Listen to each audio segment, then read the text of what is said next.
Nope. I haven't gone over the Smash stuff yet. I was giving it a minute. Thanks to resub Doug. We can talk about it now. So, Smash World Tour unjustly shut down. An absolute sin and affront to God. It was a very awful thing that happened recently. The Smash World Tour, the biggest circuit the professional Smash Brothers scene has ever seen, biggest prize pool, and it was supposed to happen in a couple weeks, but the night before Thanksgiving, the tournament organizers got an email from Nintendo that basically implied it needs to be shut down. Now they came out with their statement, and it also implicated an organization named Panda as being an accomplice to Nintendo. In fact, perhaps even the main big bad raid boss behind the scenes that had a history over the last year of them working with Nintendo of trying to strong arm other tournaments into joining the Panda Cup circuit, which was a competing circuit. And the CEO of Panda, his name is Alan, he made these threats to other organizations when they wouldn't join him, saying, it'd be a real shame if this got shut down, if Nintendo had to get involved with your unlicensed event. You sure you don't want to join Panda? You positive? It's safe over here. Suckle on our bosom. We'll keep you safe. And he'd just make these threats. So, when Smash World Tour got the bad news, they blew the lid on Panda, specifically Alan's behavior. Not really Panda as a whole, it was focused on Alan. It's been 2 days since that bombshell, and now we finally have a statement from Nintendo and a statement from Panda. And they're both so fucking weak. They are pathetic. They're pitiful. Very wimpy stuff. So, let me pull up the Nintendo one.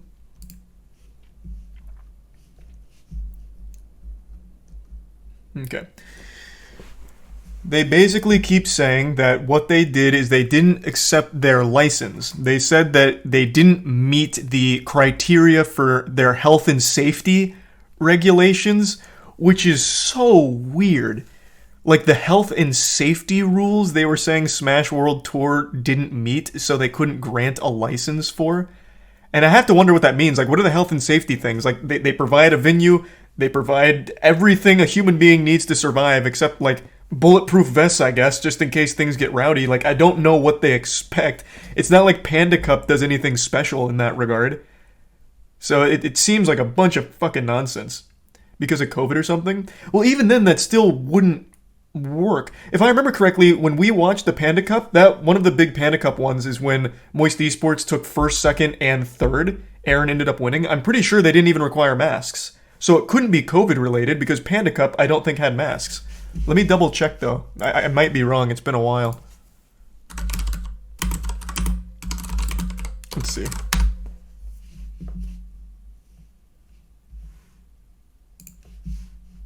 Hello. Oh, no. Okay. It wasn't Panda Cup that didn't have masks. Panda Cup did have masks. So I guess maybe? But even then, that's a bit of a stretch. Does Smash World Tour have masks? Let's see. Let's go to one of their previous tournaments. What's a good one to go to? What was the most recent one? Things of Prime Skyrocket and Resub Emperor, J Money, Random, and the Prime Catapsis.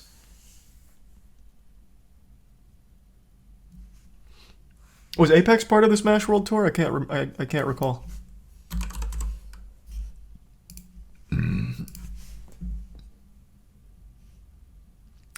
If Apex was part of the Smash World Tour, it did not require masks. It was optional.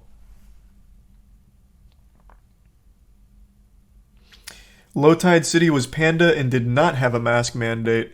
Let me double check.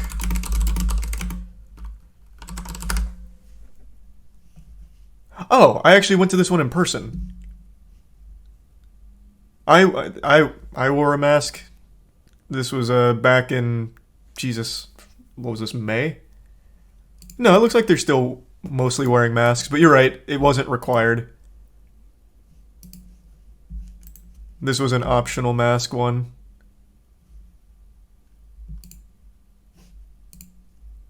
Seems like most people on stream were, though. Lost Tech City. Oh, not Low Tide. Oh, this is part of Panda Cup. It's even branded on Panda Cup's YouTube page. Yeah, you're right. Regardless, it doesn't seem like this would be the cause for the health and safety concerns about the masks. Wow, perfect. In great supply. So Yeah, it looks like masks aren't required. Like Breezy wasn't wearing a mask here. So I don't think it's like a mask thing. I don't think it's COVID protocol. It just seems like they looked for any excuse imaginable to slap Smash World Tour down or not give them the license. But yeah, they basically, so they tried to like wipe their hands of it and say, no, we're pretty innocent here. We didn't grant them a license, but we said they could still run their tournament, which is a little misleading because since Smash World Tour was directly communicating with Nintendo, the statement was the days of unlicensed events is over, that time is over or something, that time is gone. I can't remember the exact quote. So by not getting the license and getting in writing which I have seen, there is no wiggle room for like any excuse from Nintendo like oh no, it was a misunderstanding, we actually wanted them to do it. Because they didn't grant them the license, that didn't happen, and they implied that unlicensed events aren't really welcome. So it's more like, yeah, we're not granting you the license, you can still do it if you want, but unlicensed events, well, that time's kind of gone. So it's just a bad statement from Nintendo that doesn't actually address the problem. He's a tier 1 Prophet and the resub Spider and the Prime Rangolf.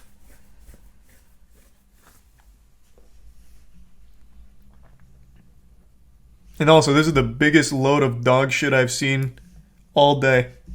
Nintendo cares about Super Smash Bros. Fans and its community very much. We hope to continue to hear their passionate feedback. That was so baloney that my voice cracked even reading it. My vocal folds couldn't even get through that sentence without some kind of hiccup in there. Absolute nonsense. What a load of dirty barnacles. Nobody cares less about the Smash Brothers scene than Nintendo. The amount of times they'll pull their pants down just to drop their ass on it last minute to shut things down is baffling. And this is a statement coming on the back of them shutting down the biggest one right before it happened. It's crazy. But yeah.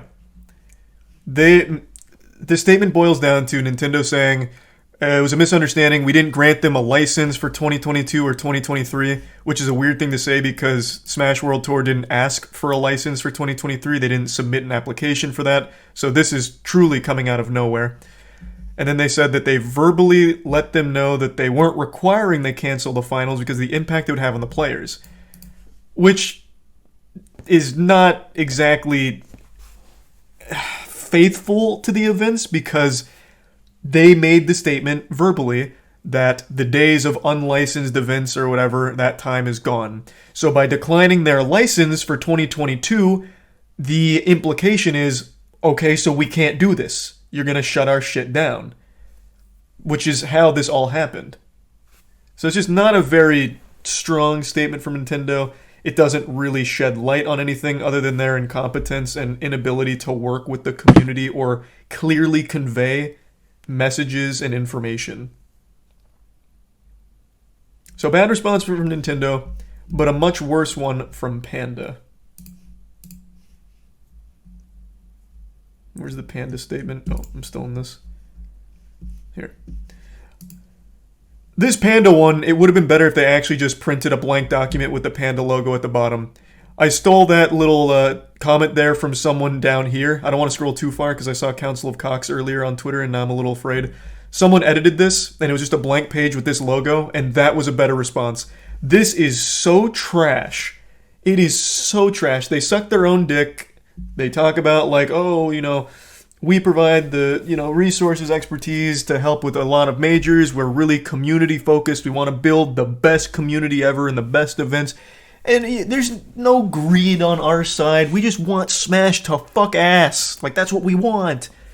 And then they very briefly, very flippantly acknowledge that their CEO went full-blown, like, Winter Soldier over here. In the Smash World Tour statement, there are a number of accusations leveled against Dr. Allen, the CEO of Panda. In reality, Dr. Allen, as Nintendo of America has corroborated, has been one of the more vocal supporters of the broader community and the Smash World Tour organizers in internal conversations. However, the Panda Cup team does acknowledge and regret an interaction between Dr. Allen and Beyond the Summit. That's referring to the now very public threat that Allen made against Beyond the Summit, saying if they don't give him broadcasting rights or join Panda, he might have to get Nintendo involved and shut them down. I'm paraphrasing a bit, but that was the overall message he delivered. It was posted by one of the tournament organizers from Beyond the Summit, and they're acknowledging it briefly, in which he spoke in a manner which did not reflect either guidance from Nintendo or our own standards. Panda took efforts to rectify the situation immediately, and in the second half of the year, a dedicated team made up of multiple staff members was assembled to manage Panda Cup activities and serve as a primary point of contact for event runners, removing the possibility of future miscommunications from occurring. The fact that they label that a miscommunication and not a blatant attempt at strong-arming the grassroots organization is fucked. And that's the only acknowledgement they have of this whole soap opera. This was not the only time Dr. Allen had done this. Other orgs came forward as well. Other TOs came forward. Golden Guardians also talked a little bit about Dr. Allen in another tweet, and they just kind of brush it off with no sympathy or any care whatsoever. And then they finish it with Panda Cup team has invested thousands of hours towards making sure this year's cup has been as strong an offering as we can provide, and we look forward to continuing to build alongside the communities we serve a promising future for Smash. And there's no future for Panda. So most people are abandoning ship from Panda right now. IBDW, who's one of the top 3 players in the world for Melee, is now a free agent. It seems like most Panda players are abandoning. Like, this shit is sinking. Like, this is a disaster. I don't know how this group goes forward anymore. It seems like Panda's kind of dead now from the actions of their CEO. And in none of this did they make any kind of clarification or talk about their involvement with these less than appropriate business actions. Instead, they just default to gargling the asshole of Nintendo, saying, look at what Nintendo said. They're right about it. That's what happened. It's just a misunderstanding. It was about licensing, and Smash World Tour just, we never wanted to shut them down. We were surprised as you guys. We were fucking shocked. We couldn't believe our eyes.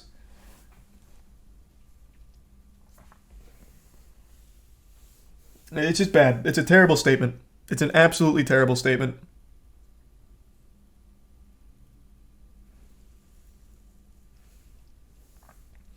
Even if Panda is dead, can Grassroots still operate due to Nintendo now? That we don't know. I will say, I should have left their statement up so we can go back and forth. I will say one thing from this statement that gives me some sense of optimism, though I know this is misplaced because it's Nintendo and their motto is "we rub our ass with optimism." They made this statement. Even to the point... Oh, wait. Whoops. Almost highlighted the wrong one. Where was it? Where they talked about Big House.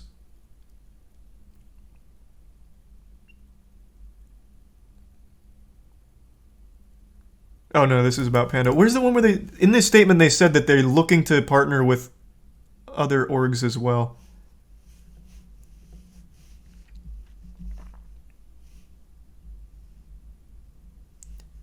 Here's the health and safety comment, but where's...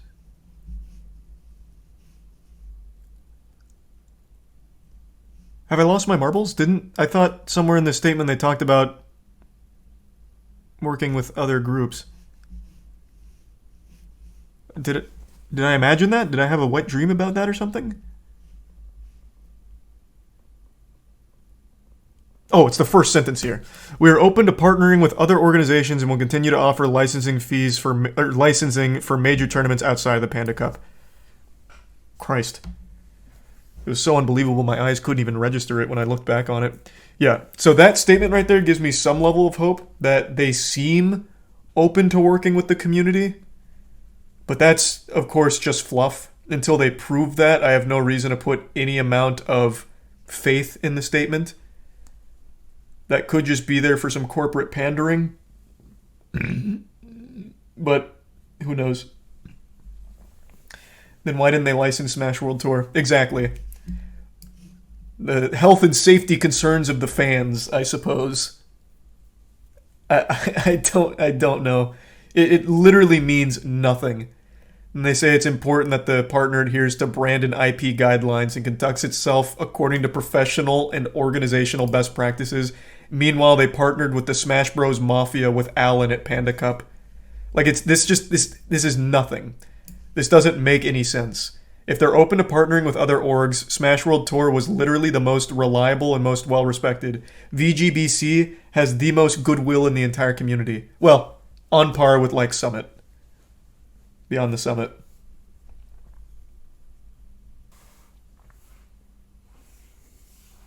Thanks to Tier 1 Ruben and the resub Runaway, Potato, and Snowy. And the resub Orphan, Swa, and Big Mac. If the issue was health, why would they not say, hey, this is the issue, fix it? I don't know, because they probably couldn't think of anything. like, what do you mean? The health and safety of fans at a Smash Bros. Tournament? Like, the worst thing that could happen there is someone passes out from extreme odor. And that's, like, it's not like Panda solved that problem or anything. Like, there's nothing. They didn't have anything. And for what it's worth, when I went to Low Tide in person, it really didn't smell bad. In fact, I was probably the smelliest person there because I hadn't showered in the last 24 hours and was about to go on a 20-hour road trip and had already spent 4 hours in a car. I was probably like the Methodist that blew through. So I don't know if that stigma's still around. I don't know if that's like normal where it doesn't smell like shit. Couldn't tell you. But when I went, it really wasn't too bad.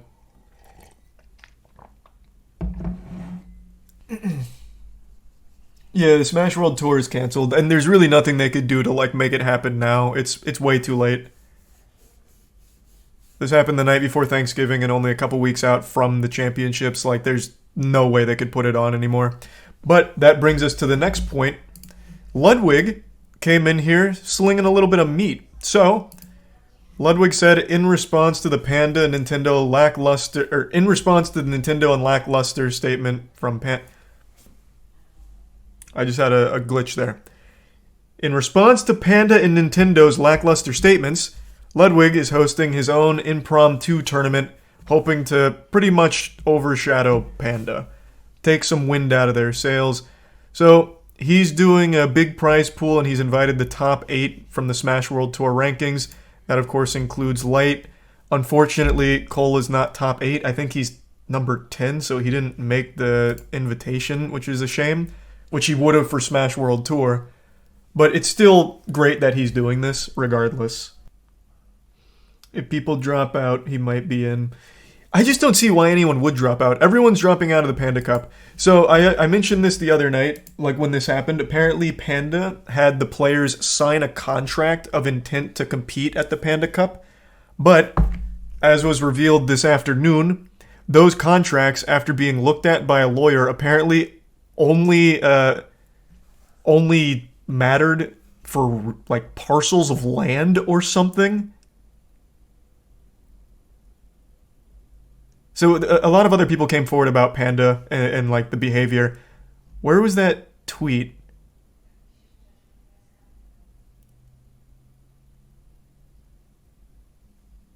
Oh, it's even talking about low tech or Lost Tech City and the mask thing about health and safety, so that can't be the reason for Smash World Cup being slapped for it. Where the fuck was that tweet? Oh, here it is. Finally had a lawyer look at the NDA signed with Panda. Apparently it only applies to parcels of real estate. So it seems like they may have just copy and pasted it, and when you go into the comments here, it's so many other people that also signed the NDAs confirming that they also have it. That their NDA was written so poorly, or they just boilerplated something where it only applied to fucking real estate. So they're not even bound by an NDA. I don't know if that's for players too. I'm assuming that extends to players. I really don't know. That's just me making a guess. But as far as the NDAs go, that Panda's kind of notorious for now, it's unenforceable because it's about parcels of real estate. Apparently. I don't have an NDA from Panda, so I can't actually look at it myself. What real estate? The metaverse? Yeah, I have no idea, man. I couldn't tell you. This shit's just an absolute clown show from Panda and Nintendo. Thanks, Arisa. Barn and JD. The new Smash World Tour statement directly contradicts Nintendo. Oh, I know. I already mentioned that. What Nintendo and Panda is stating was not the reality of what Smash World Tour was told, nor what they received in writing. So it's nothing from Nintendo and Panda. They've done a terrible job. I was expecting... I wasn't expecting them to somehow turn the tides here and have a crazy, bucket of water that has the truth in it or anything. But this was even more lackluster than I could have imagined. Glad to hear that, Terrible. And yeah, I like Kill Switch Engage. They're good. Sucks. And Tier 1 Cameron. Yep, that is the reality of the situation. Alan got greedy, wanting a little monopoly on Smash tournaments, or at the very least, a Smash circuit, and in doing so may have burned his entire company to the ground. Because Panda, without their players, and without players to play in their tournaments, they have nothing. Literally nothing. Wadi just left Panda as well. That's 3 confirmed then now, I think. Who's the other one besides IBDW? Breezy, I believe. I'm pretty sure Breezy has fully left it, though I'm not positive. I don't know if he was just memeing or not. There's always going to be someone willing to accept to play. I would agree with you in any other scene, but Smash Bros, you get actual lollipop sticks for a prize. So it's not like there's a huge monetary incentive to compete. The reason you compete is because you want to be the best. Or you want to support your local scene. And if you don't like the org that's putting on the tournament, it's not like you have a big incentive to go there and play for fucking $15. You're not going to bother if you don't like that company. Smash has a decent prize compared to a regular FGC, though. Only on their big ones and only recently. Over the last year, Smash has been eating good from their tournaments. With people like Ludwig, Summit popping off. They've had big prize pools, but that's not the norm. That is far from the norm. Smash does not compare to other fighting games. I remember seeing that one where first place prize was a fucking pro controller. Yeah, that one's kind of infamous now. First place for one of the Smash tournaments. I think it was Evo Japan was a controller. Just a pro controller. I think it's a Tier 1 Texas. Japan can't give out money, though. Oh, is that true? I only know that because of the infamous pro controller thing and it being indicative of prize pools for Smash. But I mean, look at my prior to 2021, 2022 Smash season. If you look at any of the prize pools, it's absolute garbage. It's actually $50, $60. You just lose more traveling there than competing. HBox got 75 for 5th at a super major. Oh, that was recently too, wasn't it? I saw him post that on Twitter. Unless my sense of time is way off, but I feel like that was pretty recent. Exit Prime Zero. How long before everyone leaves? Panda? I don't know. I'd say within a week. If they don't somehow come out with another statement to say, hey, that first one wasn't us. Someone got into our computer and posted that. That's not actually our stance. That's the only way I feel like they'll buy themselves some time. Come up with a better response.